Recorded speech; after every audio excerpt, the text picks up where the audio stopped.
안녕하세요. 저는 박윤주. 네, 저는 최수정입니다. 이제 주요 대학에서 면접 일정들이 시작이 됐죠. 네, 이제 1단계 발표도 아마 이제 좀 많이 나고 있는 것 같아요. 네, 그래서 면접이 가까워질수록 면접에 대한 불안도 더 커지실 것 같습니다. 네, 그래서 오늘은 지난 영상들에서 댓글 달아주셨던 질문들이나 또 저희가 그 면접 수업 진행 중에 학생들한테도 질문을 많이 받잖아요. 그런 질문들을 모아서 답변을 다시 정리를 해보았습니다. 네, 그래서 각자 질문을 몇 가지 꼽아봤는데 제가 꼽은 질문 먼저 꼽아서 답변을 드리도록 할게요. 네. 그러면 제가 질문을 읽어드릴게요. 네. 꼬리 질문이나 압박 질문 상황에서 답변이 어렵거나 막히는 경우에는 어떻게 하면 될까요? 라는 질문이에요. 아마 학생들이 제일 두려워하는 상황인 것 같아요. 맞아요. 실전에서 사실 그리고 충분히 누구에게나 일어날 수 있는 상황이라고 생각이 듭니다. 일단은 면접관한테 잠시 생각할 시간을 달라고 요청을 하고 그래도 몇 초간 고민을 해보셨으면 좋겠습니다. 그리고 순간적으로 사실 이 면접 시간 안에서 내가 어떻게 대처를 해야 될지 빨리 생각을 해내야 되는데 몇 가지 경우가 있을 수 있을 것 같아요.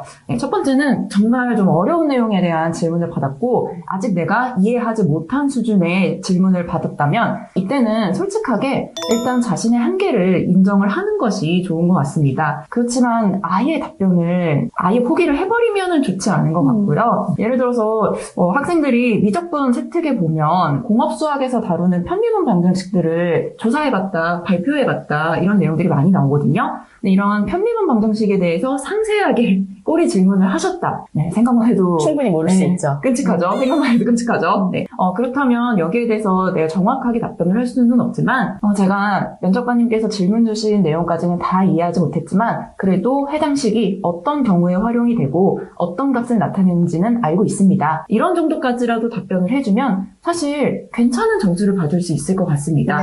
네, 그래서 답변할 수 있는 선에서 솔직하게 자신의 한계까지 답변을 해주시면 좋을 것 같고요. 두 번째 경우는 내가 과거에 한 활동이 맞는데 설마 이런 것까지 세세하게 물어보시겠어? 라고 생각하고 유심하게 살펴보지 않아서 상세한 내용이 기억이 나지 않는 경우 충분히 있을 수 있습니다. 네, 특히 전공 관련된 활동이 아니면 맞아요. 조금은 덜 숙지하고 가시는 부분도 있으실 수 있어서 네, 그런 경우에 일단 최대한 기억이 나는 선에서 답변을 하되 이 자리가 너무 긴장이 많이 되는 자리여서 자세한 내용까지는 기억이 나지 않습니다. 라고 일단은 답변을 해주세요. 그리고 속으로는 설마 이 활동을 이렇게까지 세세하게 꼬리 질문까지 받을 줄은 몰랐다. 라고 해서 당황하실 수 있어요. 그래도 최대한 즉석에서 고민해서 답변할 수 있는 내용일 수 있거든요. 네, 그런 내용이라면 최대한 답변을 하려고 노력을 하셨으면 좋겠습니다. 맞아요. 이렇게 내용 숙지에 대한 질문은 사실 꼭 교과 개념에 대한 질문까지는 아닐 가능성도 있으니까 활동 내용에 대한 것이라면 어쨌든 본인이 지금 기억하고 있는 것이라도 조금이라도 이야기를 하는 게 왜냐하면 학생부 진입 한 명의 국적에서도 그러면 진짜 안 한 것 같잖아요. 그렇죠? 그러니까 이제 조금이라도 활동 내용을 말씀을 하시는 것을 이제 권장드리긴 합니다. 그리고 사실 활동 내용에 대해서 기억을 해서 답변하지 않더라도 지원자의 의견에 대해서 물어보실 수도 있거든요. 이런 질문이라면 사실 즉석에서 고민해서 답변할 수 있는 내용이잖아요. 그렇죠. 네, 이런 것들은 충분히 좀 답변을 하려고 노력을 해주셨으면 좋겠습니다. 네, 그리고 세 번째는 내가 앞서서 답변한 내용에 오류가 있거나 모순이 발생해서 답변이 막히는 경우가 생길 수 있어요. 네, 제가 모의 면접 진행했던 학생 중에 청년 일자리 부족 문제에 대해서 어떤 개선 방안이 필요하겠냐라고 질문을 던졌는데 이 학생이 우선적으로 청년 대상 직업 교육이 우선해야 된다. 최우선 과제입니다. 라고 답변을 했었어요. 그래서 이어서 그럼 청년 일자리 부족 문제의 가장 큰 원인은 청년들의 낮은 직업 이해도 때문이라고 생각하나요? 라고 물어봤더니 눈에 띄게 동공지진 났군요. 동공이 흔들리면서 그렇지는 않다고 생각합니다. 그 뒤로 사실 답변을 제대로 마무리를 하지 못하고 면접 시간이 끝났어요. 근데 이 학생은 그래도 똑똑한 학생이라서 이렇게 제가 답변한 내용에 앞에 모순이 생기면 어떻게 답변하는 게 좋을까요? 이 친구도 그 고민을 저한테 물어보더라고요. 그래서 이런 경우라면 우선은 빠르게 앞전 내용의 답변을 수정을 하는 게 좋아요. 그래서 그 친구한테도 일단은 너가 답변한 내용을 끝까지 이어나가지 않고 그렇지 않다라고 일단 수정한 것까지는 잘했다. 근데 이제 그 뒤에 조금 더 멘트를 덧붙이자면 면접관님의 말씀을 듣고 생각을 해보니 그보다 더 근본적인 문제는 공급 부족의 문제인 것 같습니다. 기회가 된다면 대학에서 더 공부하여서 더 발전된 모습 보여드리겠습니다. 이 정도의 답변 멘트까지 해주면은 훨씬 더 좋은 인상을 줄 수 있겠죠. 우리는 고등학생이기 때문에 당연히 아직은 배움이나 생각이 모자랄 수 있어요. 그래서 교수님께서 지적하신 부분에 대해서 한번 생각해 보시고 타당하다면 차라리 배우는 모습을 보여드리는 게 더 낫죠. 네. 네, 그럼 다음 질문으로 좀 넘어갈까요? 네. 학생부에 기록된 희망 진로가 크게 3번이 변했습니다. 또 완전 지원 학과와 계열도 다른 상태예요. 그랬을 때 3학년 때 전공 관련 심화 탐구를 구체적으로 진행하지 못했는데 이 상황에서 면접 답변을 어떻게 하면 될까요? 뭐 구체적인 답변 근거로 활용할 이제 활동이 너무 부족한 것 같습니다. 이제 이런 질문이셨어요. 네. 네, 아마 이 댓글 작성한 친구의 내용을 보니까 계열도 완전히 바뀌었다라는 이야기를 보면 아마 1학년 때는 자연 계열을 희망했는데 2학년 혹은 3학년 때 인문 계열로 전향을 한 것 같아요. 그쵸. 그 반대의 경우는 사실 좀 쉽지는 않으니까요. 거의 없기 때문에. 과목 이수 자체도. 네. 그래서 아마 이 학생이 우려한 것처럼 면접에서 활용할 수 있을 만한 그런 풍성한 근거를 만들기가 어려울 것 같습니다. 네. 그렇지만 그럼에도 불구하고 면접의 기회가 주어졌다면 최선을 다해서 나의 어필을 해야 되겠죠. 그렇죠. 네. 특히 또 인문 계열이라고 하면 그래도 통합사회 세특에 특별한 내용이 없을지라도 사회 정의에 관한 문제나 뭐 지역 문제에 대해서 고민해 볼 수 있는 수행평가 같은 거를 했던 경험이 있을 거예요. 이 경험을 2학년 때나 3학년 때 진행한 내 지원 학과와 관련된 활동하고 연계를 해서 설명하려는 노력은 해볼 수 있을 것 같습니다. 또 혹은 수학이나 과학교과에서 배운 내용을 지금 현재 관심 분야하고 연계를 해가지고 설명해 보려고 할 수도 있겠죠. 뭐 통계라든지 인공지능이라든지 과학기술 발전으로 인한 부작용이라든지 이런 것들을 지금 관심 있는 이슈하고 좀 연계를 해서 설명을 하면서 내가 이전에 배웠던 내용들이 결코 헛되지 않았다라는 것을 설명하는 것 또한 의미가 있을 수 있을 것 같습니다. 그리고 강간 3학년 때 진행한 이 활동 내용들을 구체적으로 어필을 해줬으면 좋겠어요. 그리고 이 활동이 정말 질적으로 퀄리티적으로 좋은 활동이다라는 거를 충분히 설명을 해주었으면 좋겠고 1학년, 2학년 때 배운 내용은 3학년 때 이 활동을 완성하기 위한 빌드업 단계였다. 이렇게 설명을 잘 해주었으면 좋겠습니다. 약간 비슷한데 또 부가적인 차원에서의 제가 면접 진행하다 보면 많이 듣는 질문 중에 하나가 이제 면접에서 활용하는 나에게 뭐 소위 좀 이제 근거로 활용하기에 이제 심화되어 있고 수준이 괜찮은 활동들이 대부분 3학년에 있다. 아니면 뭐 지원학과를 진짜 3학년 때 확실히 구체화를 하거나 조금 변경을 해서 관련된 활동들은 거의 다 3학년 때만 있다라고 했을 때 그러면 3학년 학생부에 있는 활동들만 답변으로 계속 활용해도 되냐라는 질문도 종종 듣긴 하거든요. 근데 사실 저는 크게 상관없다. 그렇죠. 어차피 지원 전공 관련한 활동들이 가장 깊이가 있다면 그것들을 활용해서 당연히 답변을 하는 거는 합리적인 선택인 거고 네, 그리고 면접관들도 그렇게 할 것이라고 생각하고 있고 기대할 거예요. 그렇기 때문에 뭐 특정 학년 활동들만 계속 언급하면 뭐 안 좋은가요? 뭐 이렇게 생각하실 필요는 없을 것 같습니다. 어쨌든 주어진 10분 동안 자기 자신을 최대한 어필해야죠. 근데 자신을 제일 잘 어필할 수 있는 활동이 3학년 활동이라면 그 활동을 최대한 어필하세요. 네, 이제 3번째 질문으로 넘어가 볼까요? 네. 외부 수상 경력이나 외부 활동을 언급하는 것도 블라인드 평가 대상인가요? 전 특히 해외 봉사 활동에 대한 언급도 블라인드 평가에 입에되는지 궁금합니다. 라는 질문이었어요. 네, 비슷한 류의 질문들이 많았었거든요. 네, 일단 고등학교 교육 과정을 벗어나는 외부 활동이나 외부 수상 경력은 면접에서도 언급을 하시면 안 됩니다. 네, 그 면접관이 제지를 할 수 있어요. 그리고 해외 봉사도 동일한 맥락이에요. 그래서 학생들이 뭐 지원 동기나 자기소개 이야기할 때 어렸을 때 부모님의 해외 출장이 잦아서 어쩌고 이런 이야기는 하면 안 돼요. 네, 그런 이야기도 면접관이 제지를 할 수 있습니다. 그리고 간혹 근데 외부 대외 활동에서 했던 내용의 일부를 혹은 이제 특허 출원을 하기 위해서 진행했던 내용의 일부를 학교생활기록부에 마치 교내 활동인 것처럼 기재를 해주시는 경우들이 가끔 있더라고요. 구분하기 좀 힘든 경우가 있어요. 네, 가끔 그런 경우가 있어요. 그래서 이 이야기를 면접관이 물어볼 수도 있어요, 먼저. 왜냐하면 학생부에 써 있으니까 당연히 학교생활 기록이라고 생각을 하겠죠. 네, 그러면 이 내용에 대해서는 기재된 내용에 대해서만 대해서만 언급을 해주고, 근데 이 활동 과정이 교내 과정이라고 설명을 해주셔야 돼요. 그래서 수상을 했다라거나 특허를 출원했다 이런 내용들에 대해서는 언급을 하지 않으셔야 면접에 불이익이 없겠습니다. 네, 그러면 이번에는 이제 윤주쌤이 선정한 질문들을 좀 드려볼게요. 네. 제가 덕성여대에 자유전공에 지원을 했는데 면접 질문으로 2학년 때 무슨 전공을 하고 싶냐라고 물어보실 것 같습니다. 저는 바이오공학 전공이 1순위다 라고 말하고 싶은데 고등학교에서 물리를 안 했어요. 바이오공학 전공을 하고 싶다고 답변하면 오히려 감점이 될까요? 저는 근데 바이오공학 전공을 나중에 하고 싶다라고 했을 때 물론 우리가 공학 계열을 기본적으로 지원을 하고 앞으로 공부할 때 물리가 뭐 중요한 부분이긴 하지만 바이오 전공 정도라면 물리 미수에 대한 이슈가 매우 치명적일 거라고까지 생각하지는 않습니다. 물론 말씀드렸듯이 당연히 물리학에 대한 기초 소양이 있으면 좋기는 하겠지만 뭐 이학과를 지원하고 싶다, 나중에 공부를 할 생각이 있다라고 말씀하셨을 때 물리를 안 했는데 이학과 갈 수 있어요? 라는 질문이 저는 굳이 나올까라는 생각도 사실 들기는 해요. 근데 그리고 한층 더 들어가자면 사실 나랑 같이 면접을 보는 소위 경쟁자 학생들 중에 사실 물리를 미수한 학생들의 비율은 꽤 높을 가능성이 전 높다고 생각이 들어서 자유전공이니까요. 네, 그래서 저는 그렇게까지 이 부분이 그러니까 설마 질문은 나올 수 있다 하더라도 뭐 물리 미수한 이슈가 굉장히 크게 이제 뭐 불리함에 작용을 할 것까지 아니라고 저는 생각을 하고 다만 그래도 공학 계열에서 물리에 대한 중요도를 얼마나 인식하고 있고 필요하다면 예를 들어 대학에 오기 전에 또 대학 과정에서 물리를 어떻게 공부할 것인지 미리 준비를 해 가시면 좋기는 하겠죠. 근데 이제 아마 지원하신 분이 어쨌든 자유전공학부에 지원을 하신 거니까 저는 오히려 자유전공학부에 지원을 하신 게 이제 과학기술대학이 아니라 사실 자유전공학부에 지원하신 거잖아요. 그러면 오히려 면접 질문이 왜 과학기술대학에 바로 지원해서 그럼 바이오 전공을 선택할 수도 있을 텐데 왜 자전을 했어요? 라고 오히려 질문이 나올 수도 있을 것 같아요. 그래서 이 부분에 대한 답변을 잘 만드시는 게 더 중요하실 것 같고요.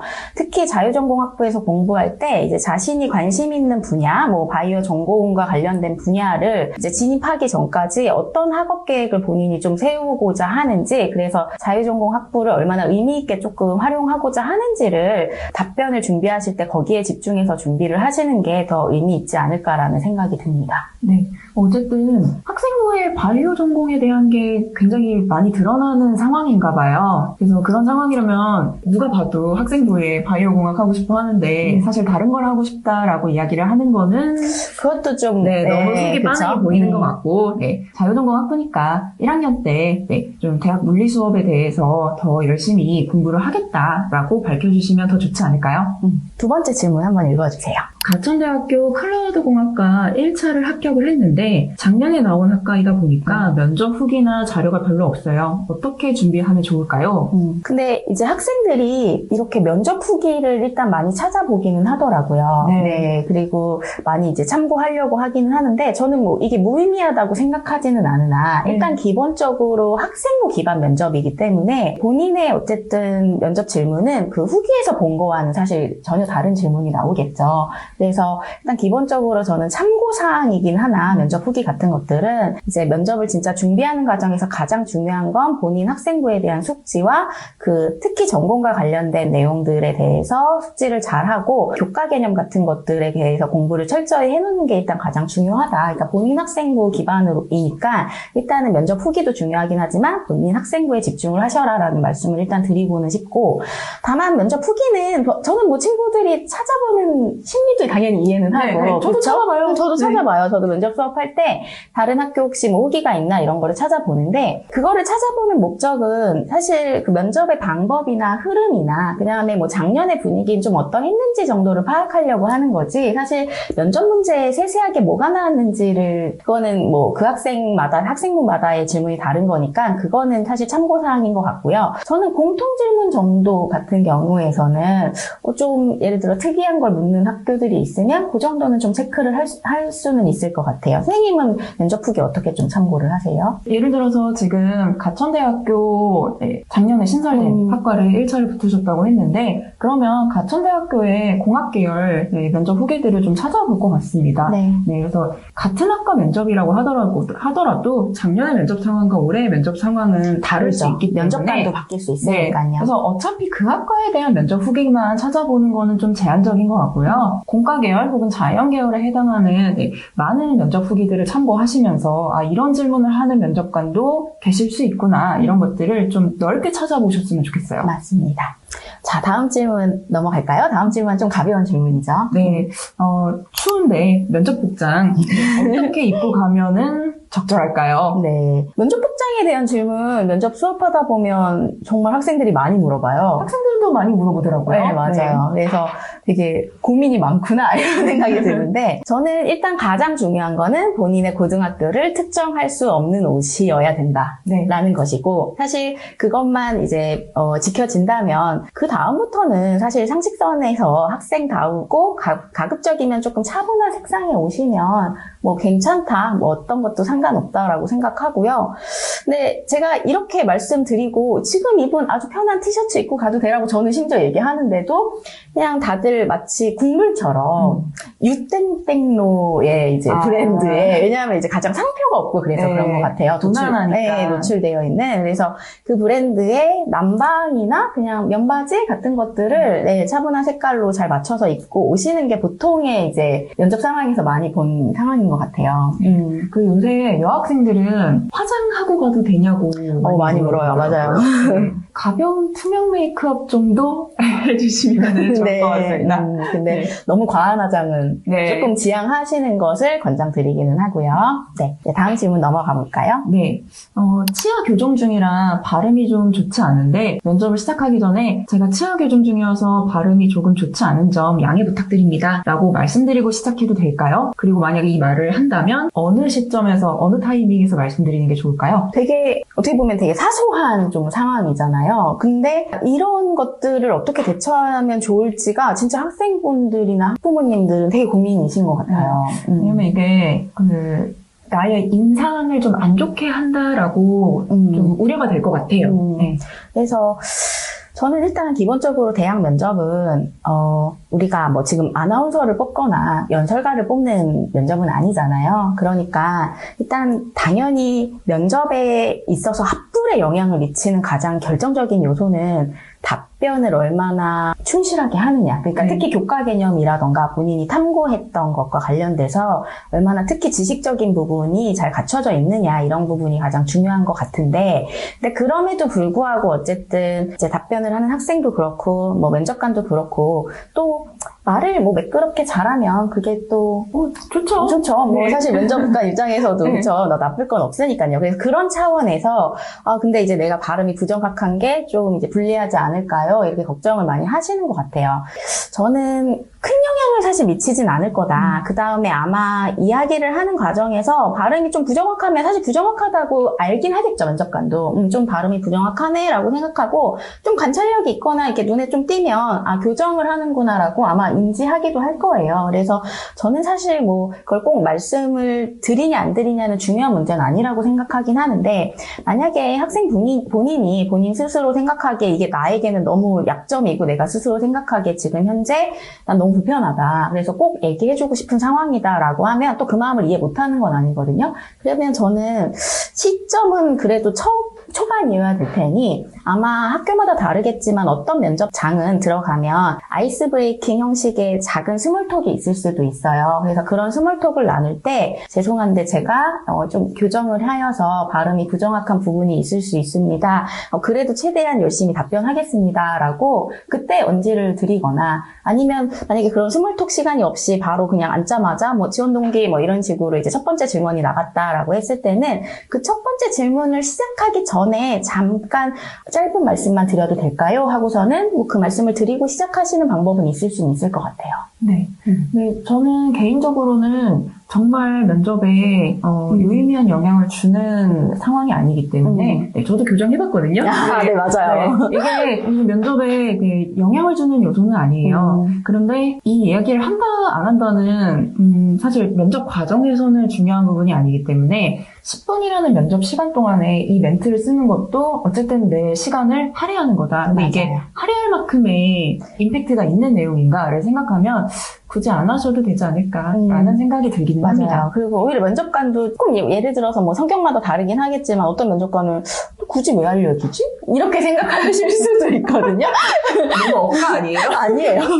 그래서 저는 굳이 할 필요는 사실 없다고 생각하지만 불편하시면 면접 초반 때 네. 첫 질문 이제 답변하시기 전에 가볍게 하셔라 라고 말씀드리고 싶습니다. 네, 좋습니다. 네, 그래서 오늘 이렇게 면접 질문 다시 한번 네, 좀 정리를 해가지고 네. 답변을 드렸어요. 네, 그래서 면접 준비하는 수험생들이 좀 이 영상을 보고 고민되는, 공통되는 고민이 있었다면 네, 좀 참고가 되셨으면 좋겠습니다. 네. 그래서 다들 1단계 합격하시기를 꼭 기원하고요. 저희가 그래서 면접 열심히 준비하셔서 면접까지 잘 보신 다음에 꼭 대학 합격하시길 바랄게요. 네, 오늘은 여기서 마무리하도록 하겠습니다. 네. 감사합니다. 감사합니다.